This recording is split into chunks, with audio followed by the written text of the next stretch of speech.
Hi guys. வெளியே என்னோட அப்பா, அம்மா, தம்பி 3 பேருமே வீடை க்ளீன் பண்ணிகிட்ருக்காங்க. பட் நான் மட்டுமே ஃபீவருன்னு சொல்லிட்டு சளி பிடிச்சிருக்கு சொல்லிட்டு உட்காந்துட்ருக்கேன். ஆனால் நான் பொய்யெல்லாம் சொல்லலை, எனக்கு நிஜமாவே சளி பிடிச்சிருக்கேன், நான் முடியல தான். என்ன பண்ணுறாங்கன்னு நம்ம போய் பார்க்கலாம், வாங்க போகலாம். ஃபஸ்ட்டு கேமராவை ஃபிக்ஸ் பண்ணிவிட்டு கதவை திறக்கவும். ஓகே, உங்களுக்குலாம் கிளியராக தெரியுது.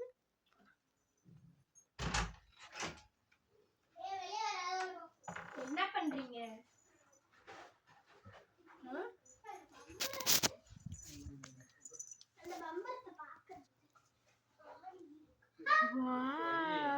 அப்படிதான் இருக்கு.